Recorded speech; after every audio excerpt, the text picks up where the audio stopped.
ایک بار آپ رحمت اللہ علیہ نے 7 دن تک صرف پانی سے روزہ کھولا۔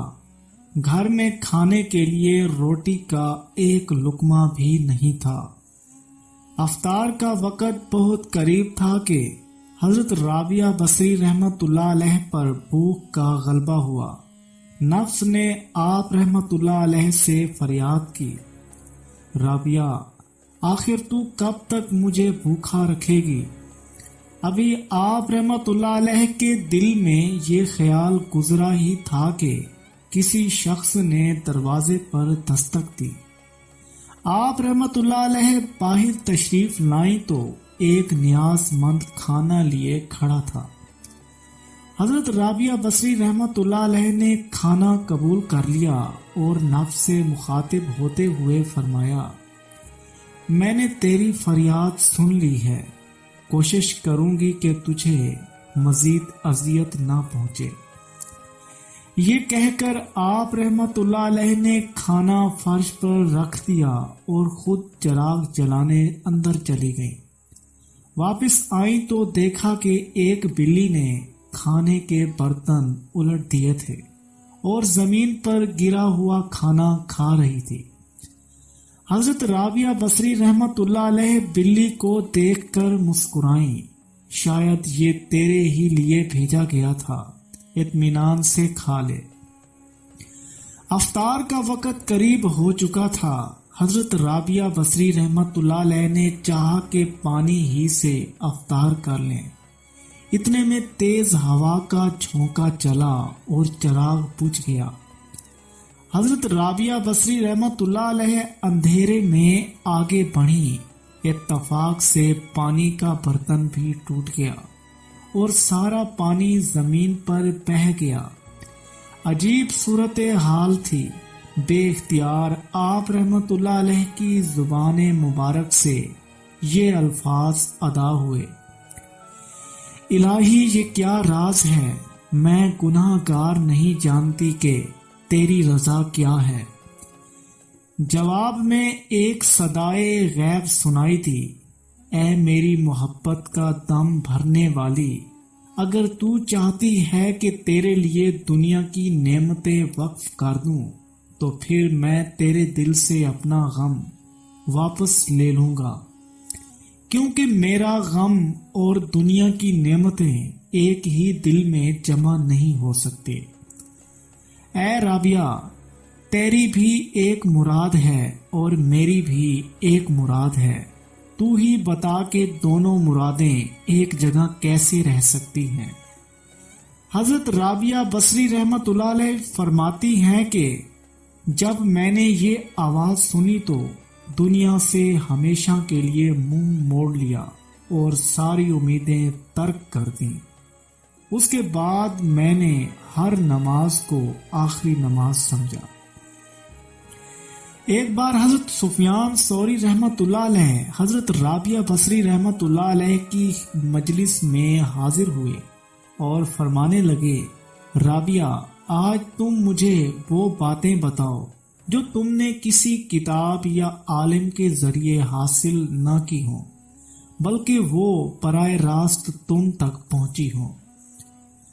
حضرت رابعہ بصری رحمت اللہ علیہ کچھ دیر تک غور کرتی رہیں، پھر آپ رحمت اللہ علیہ نے امام وقت کو مخاطب کرتے ہوئے فرمایا، ایک بار میں نے اپنی ضرورت کی چیزیں خریدنے کے لیے ہاتھ سے بٹی ہوئی چند رسیاں فروخت کی۔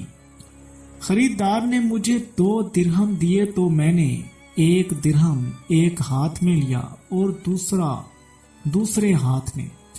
مجھے ڈر تھا کہ ایک ہی ہاتھ میں دونوں درہم لینے سے کہیں میں گمراہ نہ ہو جاؤں۔ اس بات سے حضرت رابعہ بصری رحمت اللہ علیہ کا اشارہ کثرت مال کی طرف تھا۔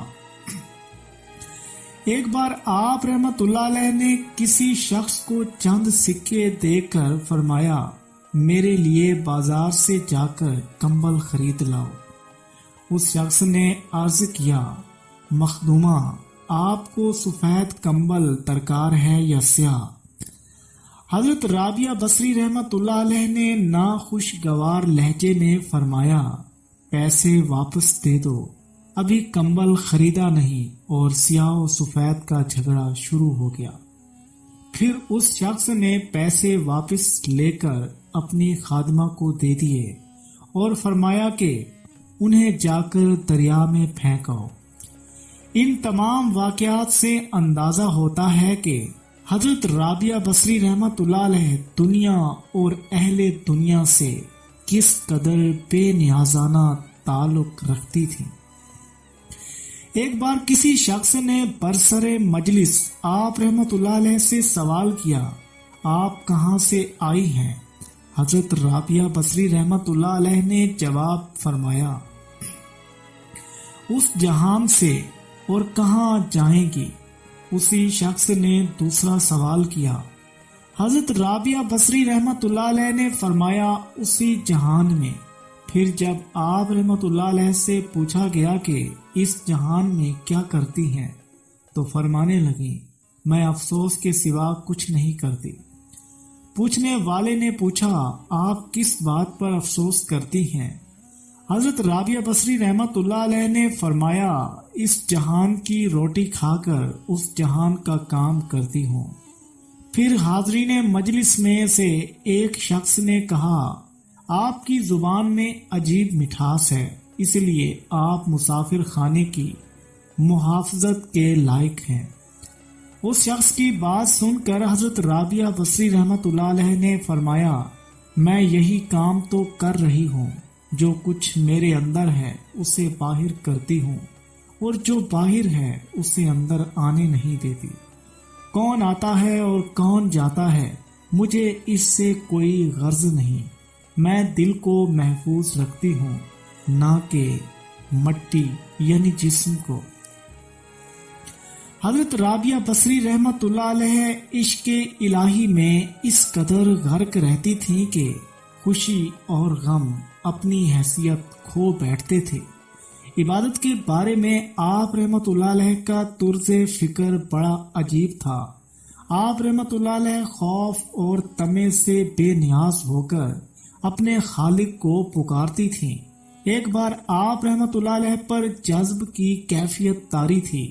اہل بصرہ نے دیکھا کہ آپ رحمت اللہ علیہ ایک ہاتھ میں آگ اور دوسرے ہاتھ میں پانی لیے ہوئے بھاگی چلی جا رہی ہیں۔ لوگوں نے حضرت رابعہ بصری رحمت اللہ علیہ کو اس حال میں دیکھا تو پوچھا، یہ کیا ہے؟ آپ رحمت اللہ علیہ نے کہا، کہاں جا رہی ہیں؟ حضرت رابعہ بصری رحمت اللہ علیہ نے فرمایا، میں اس پانی سے دوزخ کی آگ کو بجھانے چلی ہوں کہ لوگ اسی کے خوف سے اللہ کی عبادت کرتے ہیں۔ اور یہ آگ کس لیے ہے؟ لوگوں نے پوچھا۔ میں اس آگ سے جنت کو پھونک ڈالنا چاہتی ہوں تاکہ جو لوگ جنت کی لالچ میں اللہ کی عبادت کرتے ہیں انہیں جنت نہ مل سکے۔ یہ حضرت رابعہ بصری رحمت اللہ علیہ کا اپنا انداز فکر تھا، جسے جذب و مستی کی کیفیت سے تعبیر کیا جاتا ہے، ورنہ خوف و طمع دونوں حالتوں میں اللہ کی عبادت جائز ہے۔ قرآن حکیم میں اسی کا حکم دیا گیا ہے۔ ایک بار حضرت رابعہ بصری رحمت اللہ علیہ ان الفاظ کے ساتھ دعا مانگ رہی تھیں، اے میرے معبود، اگر میں تیری عبادت دوزخ کے خوف سے کرتی ہوں تو مجھے دوزخ ہی میں ڈال دینا، اور اگر میری ریاضت حصول جنت کے لیے ہے تو اسے مجھ پر حرام کر دینا، اور اگر میں صرف تیری ہی لیے تیری پرستش کرتی ہوں تو مجھے اپنے دیدار سے ہرگز محروم نہ رکھنا۔ یہی وہ عشق ہے جس نے حضرت رابعہ بصری رحمت اللہ علیہ کو ولایت کے منصب تک پہنچایا، اور پھر آپ رحمت اللہ علیہ کا نام قیامت تک کے لیے محبت کی علامت بن کر رہ گیا۔ حضرت رابعہ بصری رحمت اللہ علیہ نے ساری زندگی تجرب کے عالم میں گزار دی۔ اس زمانے کے کچھ لوگوں نے آپ رحمت اللہ علیہ کی اس روش پر اعتراض کرتے ہوئے کہا، آپ خود کو عارفہ کہتی ہیں مگر پیغمبر اسلام صلی اللہ علیہ وآلہ وسلم کی اس معروف سنت پر عمل نہیں کرتے۔ جواب میں حضرت رابعہ بصری رحمت اللہ علیہ نے فرمایا، مجھے 3 باتوں کا اندیشہ ہے، اگر تم مجھے ان اندیشوں سے نجات دلا دو تو میں آج ہی نکاح کر لوں گی۔ میرا پہلا اندیشہ یہ ہے کہ مرتے وقت ایمان سلامت لے جاؤں گی یا نہیں۔ دوسرا یہ کہ میرا نامہ اعمال دائیں ہاتھ میں دیا جائے گا یا بائیں ہاتھ میں۔ تیسرا یہ کہ قیامت کے دن ایک گروہ کو دائیں طرف سے بہشت میں داخل کیا جائے گا اور دوسرے گروہ کو بائیں طرف سے دوزخ میں۔ تم لوگ بتاؤ کہ میں کس طرف ہوں گی؟ حضرت رابعہ بصری رحمت اللہ علیہ کے تینوں سوالوں کے جواب میں لوگوں نے کہا، ہمیں کچھ نہیں معلوم، بس اللہ ہی بہتر جانتا ہے کہ کس کا کیا حشر ہوگا۔ لوگوں کا جواب سن کر حضرت رابعہ بصری رحمت اللہ علیہ نے انتہائی پرسوز لہجے میں فرمایا، تم خود ہی بتاؤ کہ جس عورت کو اس قدر غم ہو وہ شوہر کی خواہش کس طرح کر سکتی ہے؟ حضرت رابعہ بصری رحمت اللہ علیہ بڑے حکیمانہ انداز میں گفتگو فرماتی تھیں، یہاں تک کہ بڑے بڑے صاحبان علم آپ رحمت اللہ علیہ کے حضور میں عاجز رہ جاتے تھے۔ ایک بار کسی شخص نے آپ رحمت اللہ علیہ کو گوشہ نشینی پر اعتراض کرتے ہوئے کہا، ذرا باہر نکل کر دیکھیے کہ کیسی بہار آئی ہوئی ہے۔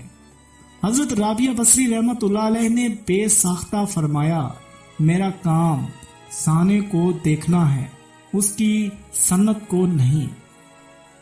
ایک بار ایک شخص نے آپ رحمت اللہ علیہ کی مجلس میں حاضر ہوا جس کے سر پر پٹی بندھی ہوئی تھی۔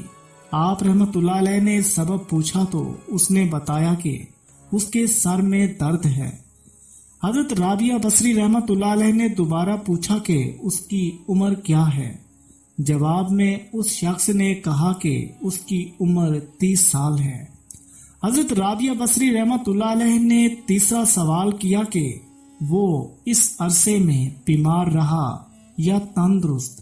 اس شخص نے عرض کیا کہ وہ اس دوران کبھی بیمار نہیں ہوا۔ اس شخص کا جواب سن کر حضرت رابعہ بصری رحمت اللہ علیہ نے فرمایا، تم 30 سال تک تندرست رہے مگر اس عرصے میں ایک دن بھی شکریہ ادا کرنے کے لیے اپنے سر پر پٹی نہیں باندھی، مگر آج ذرا سی دیر کے لیے بیمار ہوئے تو اپنے مالک کی شکایت کرنے کے لیے فوراً سر پر رومال باندھ لیا۔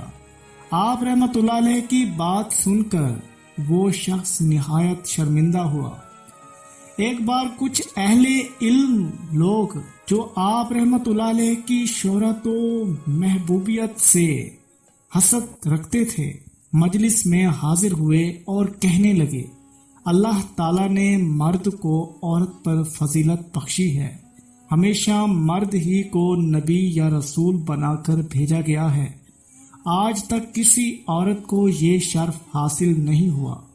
ان لوگوں کی بات سن کر حضرت رابعہ بصری رحمت اللہ علیہ نے فرمایا، بے شک یہی اللہ کا نظام ہے، مگر ایک بات غور سے سن لو کہ مردوں ہی نے خدا ہونے کا دعویٰ کیا ہے، کسی عورت نے آج تک یہ نہیں کہا کہ میں تمہارا بڑا رب ہوں۔ حضرت رابعہ بصری رحمت اللہ علیہ کا اشارہ فرعون مصر کی طرف تھا جو خدائی کے بلند و بانگ دعوے کیا کرتا تھا۔ حضرت رابعہ بصری رحمت اللہ علیہ شاعری بھی کیا کرتی تھیں۔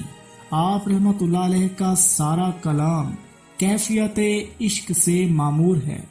ایک مقام پر فرماتی ہیں، اے نفس تو اپنے اللہ سے محبت کا دعویٰ کرتا ہے حالانکہ اس کی نافرمانی بھی کرتا رہتا ہے، اس سے بڑھ کر بھی کوئی عجیب بات ہو سکتی ہے۔ ایک اور مقام پر فرماتی ہیں، میں تجھ سے محبت کرتی ہوں، 2 طرح کی محبت، ایک محبت ہے